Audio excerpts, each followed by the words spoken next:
ഞാൻ ഒരു ആറന്മുളക്കാരനാണ്. ആറന്മുളയെക്കുറിച്ച് ഉള്ള ചില വിവരങ്ങൾ എനിക്കറിയാവുന്നത് ഞാനിവിടെ പറയുകയാണ്. തിരുവാങ്കുളയെ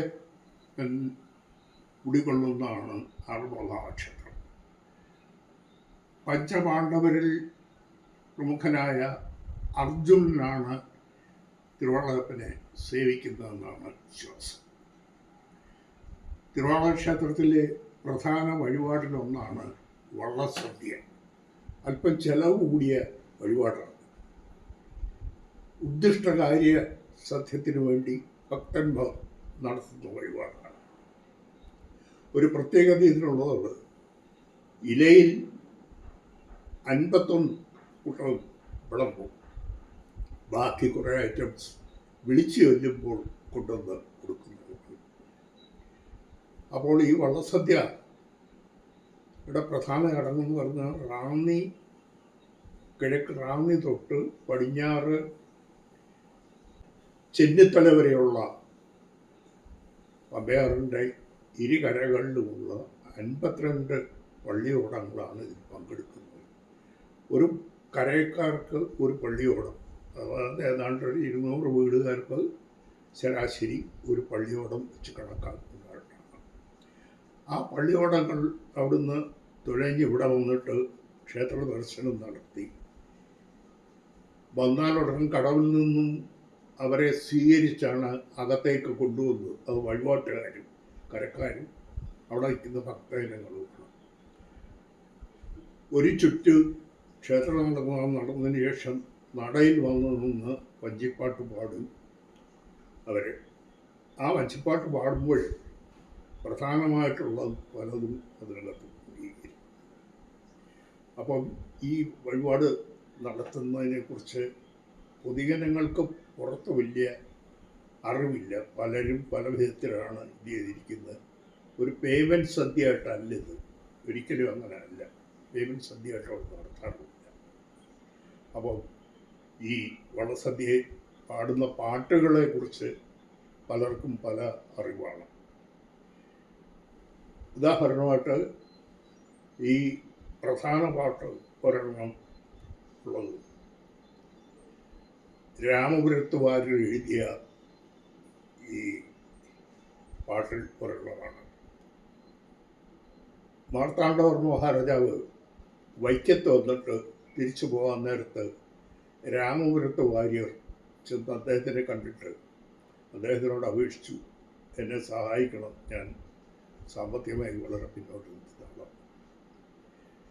അന്ന് ബസ്സിൽ ലാറിയും കാറും ഒന്നുമുള്ള കാലമല്ല, വള്ളത്തിലാണ് പ്രധാനമായ ഉള്ളത്. അത് മഹാരാജാവിൻ്റെ ആയതുകൊണ്ട് കുറച്ച് കൂടുതൽ ആളുകൾ അത് തുഴയാനുള്ളൂ. രാമപുരത്തുകാരോട് പറഞ്ഞു അത് കയറിക്കിടക്കും. അവർക്ക് ഒരു അറിവ് കിട്ടുകയും പ്രധാനമായിട്ട് അവരുടെ ഇതിനെ എരിച്ച് അകത്ത് കൊണ്ട് പോകുമ്പോൾ പാടുന്ന പാട്ടിനെ കുറിച്ചും വലിയ വിവരമില്ല. അത് രാമപുരത്തുകാരൻ എഴുതി. അത് തുടങ്ങുന്ന ഇങ്ങനെയാണ്: അഴിമകളും ഒരുമിച്ച് ഒരു കട്ടിന്മേൽ 7-ാം മാളിക മുകളിൽ വാണരുളും 7 ലഘുവഴിയായ തൻ്റെ സദൃശ്യനെ ദൂരത്തിൽ കണ്ടു. കണ്ടാലത്ര കഷ്ടം ജീർണിച്ച വസ്ത്രം, കയ്യിൽ പൊതിയും മുഖ്യமான പുസ്തകവും, 2 കൂടെ കക്ഷത്തിങ്കൽ ഇടുക്കിക്കൊണ്ട്. ഇതൊരു പ്രധാന പാട്ടാണ്.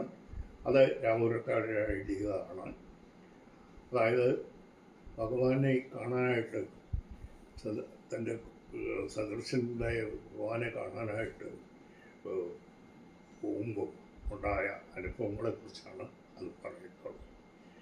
ഈ പാട്ട് പാടി ആണ് കൂടുതലും പൊതുകയുന്നത്. ഇതിൻ്റെ കൂടെ വേറെ ചില പാട്ടുകളും ഒക്കെ ഉണ്ട്.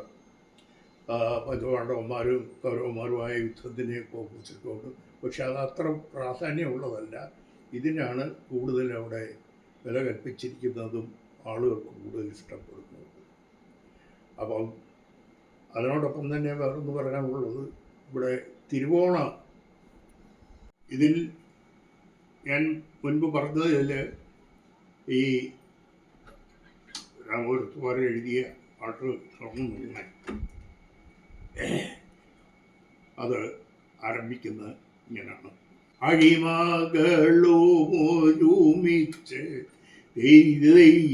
തകതോ ആഴിമകളുമൊരുമിച്ച് തിത്തത്താതിത്തൈ ആഴിമകളുമൊരുമിച്ചൊരു കട്ടിന്മേൽ മാളികമുകളിൽ വാണരുളും തെയ്തൈ തകതീതകതോ തകതീയോദിത്തോ തീയോദിത്തോ തീ.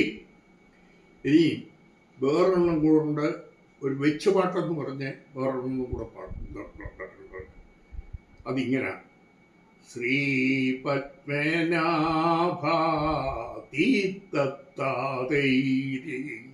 ശ്രീപത്മനാഭ മുകുന്ദ മുരാന്തക ശ്രീപത്മനാഭ മുകുന്ദ മുരാന്തക അയ്യയ്യത്തേത്തത്ത തീത്തത്താതൈതൈതവും.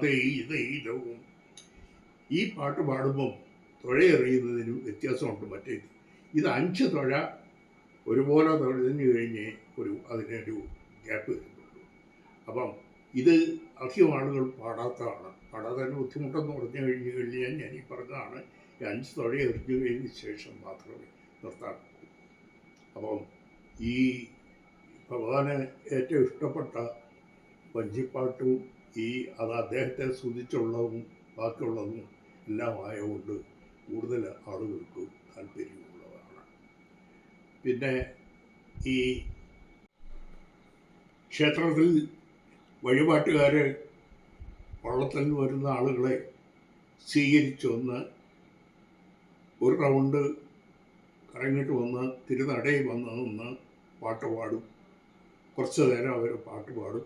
അപ്പം കൂടുതലും പാടുന്നത് ഈ രാമപുരത്തുകാരൻ എഴുതിയ വഞ്ചിപ്പാട്ട്, അതായത് കുചേലവൃത്തൻ, ഭഗവാന്റെ ഇഷ്ട തോഴൻ, അതായത് സദൃശന് പാടിയ പാട്ടുകളും അതാണ് കൂടുതലായിട്ട് കാണുന്നത്, കേൾക്കുന്നത്. ഈ വഞ്ചിപ്പാട്ട് പാടി സ്വീകരിച്ചതെല്ലാം കഴിഞ്ഞ് സദ്യ ഉണ്ണുകൊണ്ടിരിക്കുമ്പോഴാണ് ഇഷ്ടപ്പെട്ട 1-2 അവരെ ചോദിക്കും. അപ്പം ഈ വള്ളസദ്യയിൽ സദ്യയെ പറ്റി ഒന്ന് പറയോ? വള്ളസദ്യ നടത്തുന്നത് ഒരു ക്ഷേത്രത്തിൽ നിന്നും അത് ഈ പള്ളിയോടങ്ങളെല്ലാം നിയന്ത്രിക്കുന്ന പള്ളിയോട സേവാ സംഘം ഈ 52 കരകളിൽ നിന്നുമുള്ള പ്രതിനിധികൾ, 2 കര പ്രതിനിധികൾ വീതം വന്ന് അവരിൽ നിന്നും പ്രധാനപ്പെട്ട ഒരു 7 പേരുടെ കമ്മിറ്റിയാണ് നിയന്ത്രിക്കുന്നത്. അവർ ഈ സദ്യക്കാരെ തിരഞ്ഞെടുക്കും. സദ്യക്കാരുടെ തിരഞ്ഞെടുക്കുമെന്ന് പറഞ്ഞാൽ അവർ എല്ലാം വൃത്തിയായിട്ട് ചെയ്യുകയും വേണം. ഇതിനകത്ത് ഒരൈറ്റവും കുറവ് വരികയും വേണ്ടത് ആ രീതിയിലാണ്. അപ്പം ഇതിനകത്ത് ഐറ്റം ഒക്കെ എങ്ങനെയാണ്?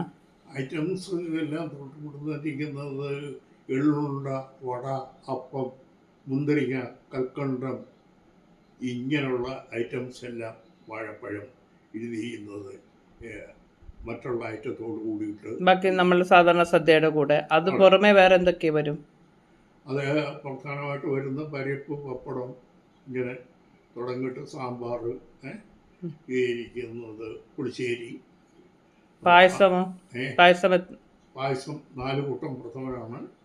ആദ്യം അടപ്രഥമൻ, ഇങ്ങനെ തുടങ്ങിയിട്ട് 4 കൂട്ടും പളം തീർക്കും.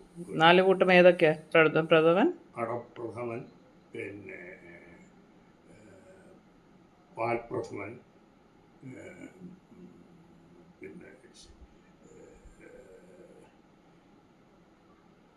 ശർക്കര പായസം, പിന്നെ ഒരെണ്ണം കൂടെ സ്വീകരിക്കുന്നത്. 4 കൂട്ടമാണ് സ്വീകരിക്കുന്നത്. അത് ആദ്യമേ കുറച്ച് ഇത് ചെയ്യും, രണ്ടാമത് ആവശ്യമുള്ളവർക്ക് കൂടുതൽ കൊടുക്കും, അല്ലാതെ ഒരുമിച്ച് കൂടുതലായിട്ട് വിളമ്പാറില്ല. അപ്പൊ ഇങ്ങനെ പാട്ട് പാടി ചോദിക്കുന്ന ഒരു രീതി ഉണ്ടല്ലോ. ഇതാണ് ഒന്ന് ഇത് ഇരിക്കുന്നത്.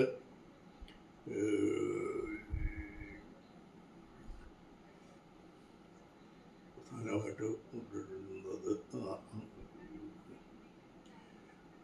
ക്ഷീണം തീർക്കാൻ വേണ്ടിയിട്ട് പാടും.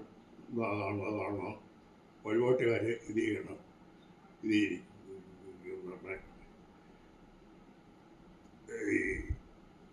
രാമച്ചവിശറിയിൽ പനനീർ കുടഞ്ഞിട്ട് അത് വളയിട്ട കൈകൾ കൊണ്ട് വള കിലുക്കിക്കൊണ്ട് വീശി ഞങ്ങളുടെ ആലസ്യം തീർക്കണമേ എന്ന് പാടും. വീശി കൊടുക്കണം അവർക്ക്. ഇത് അതുപോലെ തന്നെയാണ് മറ്റേത് ഒരു പാട്ടുള്ളത്. അത്